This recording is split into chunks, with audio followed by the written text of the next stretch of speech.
La peur, une vraie question. Est-il possible de mettre fin à la peur, à nos peurs?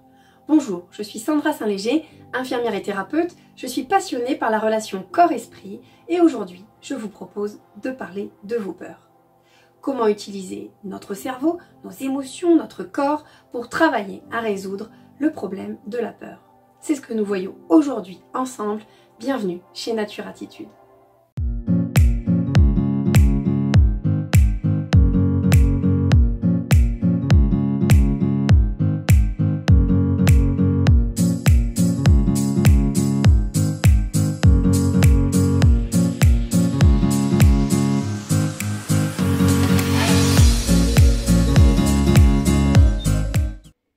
Vos peurs, je vous propose une métaphore. Imaginez vos peurs comme un arbre. Une création magnifique, un superbe arbre, le plus bel arbre que vous n'ayez jamais vu dans votre vie. Imaginaire ou même réel. Peut-être un jour êtes-vous arrêté devant un arbre superbe, magnifique, lors d'un voyage, en sortant de chez vous, en allant vous promener.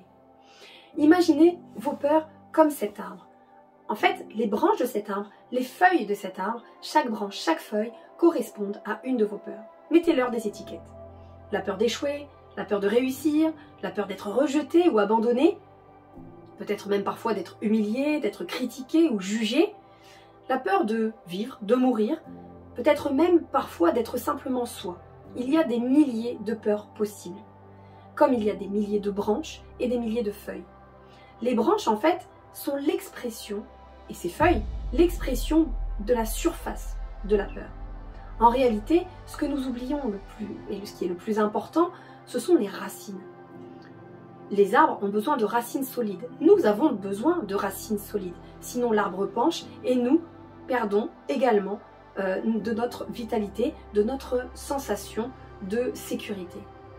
En fait, les racines de l'arbre sont les réelles causes de nos peurs lorsqu'elles sont touchées.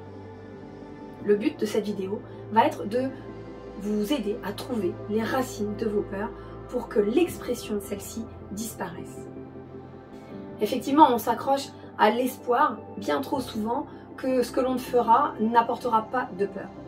Car finalement, quand il y a peur, qu'est-ce qui se passe dans le corps? On ressent des sensations désagréables, le cerveau devient confus, presque paralysé, le cœur palpite, on a les mains qui deviennent moites, cela apporte parfois de l'anxiété, de la dépression. La peur nous transmet une information.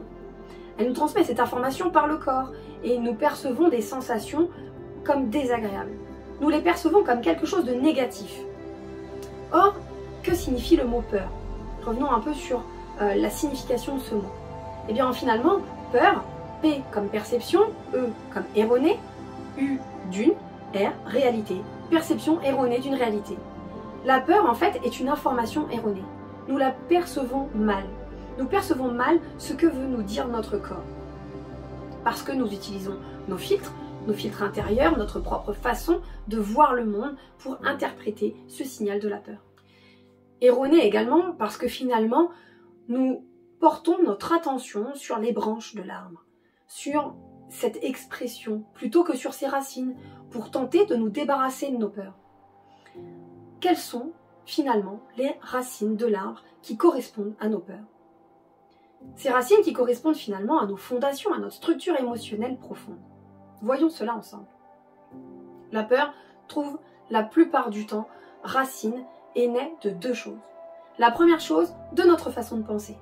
La pensée est l'une des causes de nos peurs. Effectivement, le mot peur n'est pas la peur finalement, mais elle évoque la peur. Donc on vit nos pensées, ce que nous imaginons comme nos peurs. Là, si la pensée dit « je peux mourir demain »,« je peux perdre mon travail » ou « ma femme peut me quitter demain », j'ai peur. Toutes ces pensées vont traduire la peur. La peur de perdre quelque chose, de ne pas me retrouver, de ne pas avoir envie de me retrouver dans la solitude, dans l'insécurité, dans un sentiment terrifiant qui est vraiment profond. Et finalement, je tiens à tout ce que j'ai. Et si je lâche prise, je me retrouve seule. La solitude, le vide, l'insécurité fait peur. C'est un sentiment, c'est une sensation naturelle. Et nous nourrissons cette peur de l'extérieur. En fait, les stimuli extérieurs vont nourrir ce sentiment intérieur. Les stimuli extérieurs vont nourrir cette peur. Si je vois passer un corbillard, je suis vieux, je vais penser à la mort. Et je vais faire naître ce sentiment de peur à l'intérieur. Je n'arrive pas à quitter mon travail ou une situation amoureuse conflictuelle. L'insécurité qui en découle me fait peur si je pars. Donc finalement, je nourris de l'extérieur ma propre peur intérieure, mes propres fondations et mes propres racines de peur, d'insécurité grâce à l'extérieur. Ensuite, l'autre racine de nos peurs prend naissance dans notre relation à la perception du temps. Le temps est ce mot « demain ». Demain est un acteur, un facteur de peur. J'ai peur de ce qui pourrait m'arriver ou de ce qui peut-être finalement n'arrivera jamais. J'oublie d'être dans le moment présent. Je rumine le passé, j'imagine le pire pour le futur. Le temps et la pensée finalement sont les vraies racines de la plupart de nos peurs que nous alimentons grâce aux stimuli extérieurs. Le problème est que la pensée et le temps sont là dans notre quotidien. La réflexion est dans nos actions. Le temps aussi. Alors comment faire? Je vous propose plusieurs solutions. La première, tant que l'on pense que la pensée et le temps sont nécessaires dans notre quotidien et que l'on y prête une attention particulière, alors nous aurons toujours peur. La pensée et le temps sont nécessaires au niveau physique et non au niveau psychique. Ils peuvent finalement être regardés de loin par le cerveau pour être regardés et observés pour que la pensée et le temps n'entrent pas dans le processus de notre vie. Finalement, oubliez le temps, pensez le moment présent.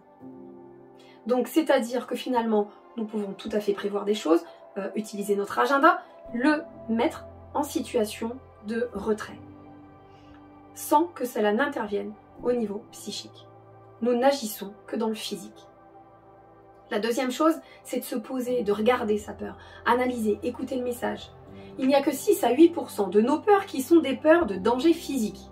Donc rassurez-vous sur cette capacité de notre cerveau à nous mettre en mode attaque ou fuite si jamais demain vous êtes face à un lion en plein milieu de votre ville, ce qui probablement n'arrivera jamais. Alors osez regarder en face votre peur pour comprendre ce qui vous habite vraiment. Quelle est vraiment la racine de votre peur finalement, derrière ces peurs que vous auto-alimentez par les stimuli extérieurs. Troisième chose, donner un sens à ces peurs, prendre la peur comme une opportunité à changer et d'apprendre à évoluer, à grandir, est un bon indicateur. La peur est un indicateur d'évolution.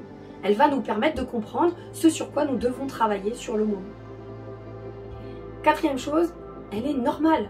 Nos perceptions physiques sont normales. On a le droit d'avoir peur. Elle est naturelle. Accepter sa peur, c'est accepter sa zone de vulnérabilité. Comprendre que le cerveau ne fait pas déjà de différence entre le passé, le présent, le réel ou l'imaginaire, nous permet de comprendre que ces sensations physiques, quand nous les vivons, sont normales. C'est pour ça que vous pouvez vivre un rêve, vous réveillez le matin, on a eu cette sensation de tomber et finalement vous avez eu l'impression, la sensation physique que c'était réel. Parce que votre cerveau ne fait pas la différence entre le réel et l'irréel. Et que ces sensations physiques sont normales. Donc si vous devez monter sur scène, parler devant plusieurs personnes ou parler devant une caméra et que vous ayez cette sensation de peur, la voix qui tremble, les mains moites, finalement, c'est une réaction normale. Elle vous donne simplement une indication sur ce que vous devez travailler. Cinquièmement, la peur est comme notre ombre. Au-delà du fait qu'elle est normale, elle sera là toute notre vie. Alors, elle vient nous donner ces informations, ces indications, elle vient pour nous pousser à donner le meilleur de nous-mêmes. Acceptons-la. 6. La respiration. La respiration est un très bon outil pour réguler ses peurs et ses sensations physiques. La respiration, le bébé quand il naît, il respire. C'est la première des choses qu'il fait, c'est un cadeau essentiel pour gérer nos émotions et en l'occurrence nos peurs. Ensuite, numéro 7, posture et sourire. Se tenir droit, le sourire change la chimie de votre cerveau. Il donne une autre indication. Profitez-en. 8. S'éloigner de l'objectif. On a toujours peur de perdre au lieu de penser à ce que l'on peut donner ou même gagner. On oublie trop souvent ce qui est essentiel pour nous. On se concentre trop souvent sur le fantasme de l'objectif, la réussite, ce qu'on va gagner. On fantasme au maximum ce que l'on peut réussir. Simplement viser ce que l'on veut, juste pour nous au fond. Finalement, simplement sans fantasmer trop grand. La pression redescend et la peur n'est plus. Finalement, je fais cette vidéo avec la voix un peu cassée. Parce que je la repousse finalement au moment où je décide de la faire, voilà que j'ai un problème de voix. Finalement, fantasmer sur l'objectif de cette vidéo parfaite me fait procrastiner et repousser cette vidéo. On redescend l'objectif. Déjà faire la vidéo, je suis déjà heureuse de partager cette vidéo avec vous. Finalement, la pression redescend et on tourne la vidéo. Ensuite, 9e, reprenez le contrôle de vos pensées, de votre mental. Focalisez-vous sur votre réussite. Pensez à vos réussites, accumulez encore plus de réussites. L'expérience fait la croyance. Alors mettez votre attention sur vos résultats, sur vos réussites. Les petites réussites feront plus tard de grandes réussites par effet cumulé. 10e et dernièrement, parlez-vous positif, travaillez cette confiance en vous. L'oiseau sur la branche n'a pas vraiment confiance en la branche de cet arbre, mais plutôt dans sa capacité à voler, à reprendre son envol. Pensez bien à cette nouvelle métaphore. Pour finir, je souhaiterais partager avec vous une phrase que j'ai beaucoup trop entendue quand je travaillais infirmière en soins palliatifs. Cette phrase, c'était « si j'avais su ». Alors quoi qu'il arrive, qu'avez-vous à perdre?